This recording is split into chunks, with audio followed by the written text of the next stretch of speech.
We spent 4 days at the Samuel de Champlain Provincial Park in July.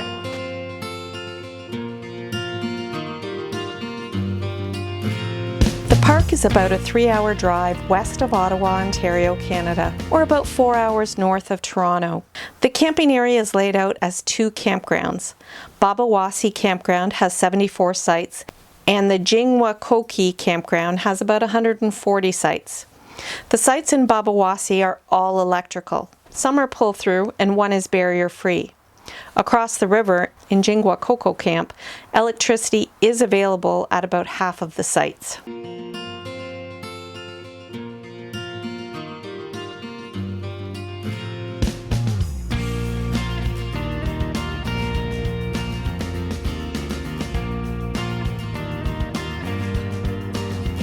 When we camped here in early July of 2022, there was actually no electricity at any of the park's sites, but we heard that it was going to be restored sometime this summer.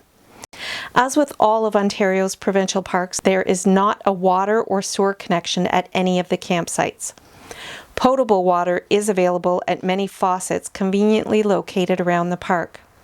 There is a water fill station to fill your RV tanks before you enter the campgrounds, and we were really happy to notice that it was decently separated from the dump station, so you could be pretty sure there was no cross-contamination of people using the potable water hoses for sewer hose cleaning. The biggest problem that we found with camping at this park, the road coming in. That road was so very bumpy. Our friends who camped beside us actually had one of their stabilizer jacks rub on the road while driving in, and it was damaged to the point of needing to be replaced. Each of the 2 camping areas have a nice clean bathhouse with flush toilets and showers.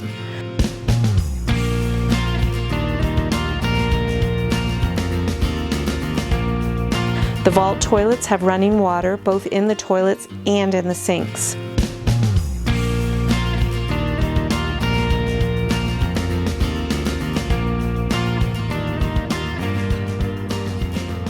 Looking back on our stay, I would say that the highlight of this park is tubing down the rapids along the small river. It's easy to climb into the river just below the dam where Moore Lake empties northward to the Big Mattawa River.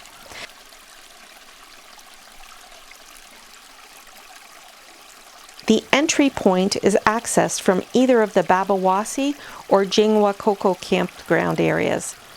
At times along the float, the river's current gets fairly fast. At the time we were tubing, the water was quite shallow, and we had to dodge rocks to avoid puncturing our tubes. We did see many other campers coming in with deflated tubes after colliding with rocks. But all in all, it's a pretty safe ride for just about anybody.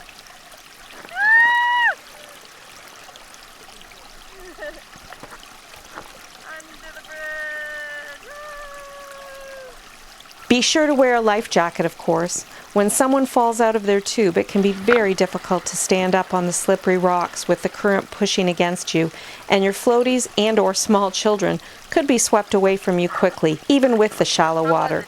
Take proper precautions and be safe. Nearing the end, after a quick right turn, climb out of the water at the Campion Beach. From here, it's a short walk or car ride back to the campground to climb back into your tubes and float downstream again.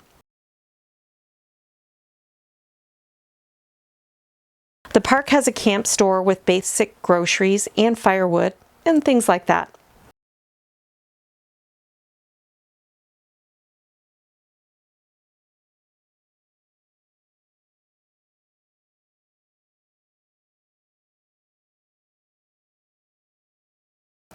The visitor center is really nice. We spent about 2 hours going through it because we read over all of the displays.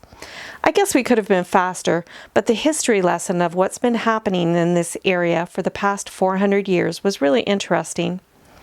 I'm always shocked by how accurately people were making maps at a time before they had the map-making tools that we have today.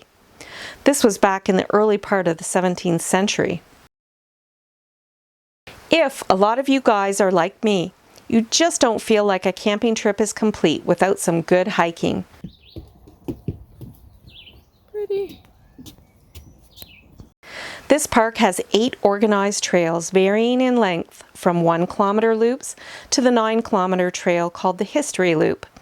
Because of some steeper sections along the way, you might want to set aside the full afternoon if you tackle a big one. If you can carry a camera, bring home some beautiful pictures from the Gut. This is where Long Lake empties into the Mattawa River. Really pretty. The park rents canoes, and there's a boat launch ramp as well. Do you have your own canoe, kayak, or stand-up paddleboard? Bring them with you and spend the day on Moore Lake. Special guest, Larry. That's what a lot of us were doing. It's an easy paddle around the small lake or a short trip upstream toward the group camping area. We had sites 119 and 120. These are beautiful sites beside the water.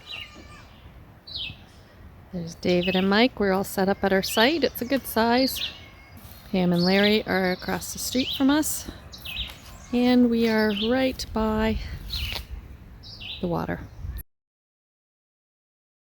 Walking through the grounds, though, it's clear that some sites are not as large or not as wooded, and certainly not as level. There are multiple beaches to choose from throughout the park.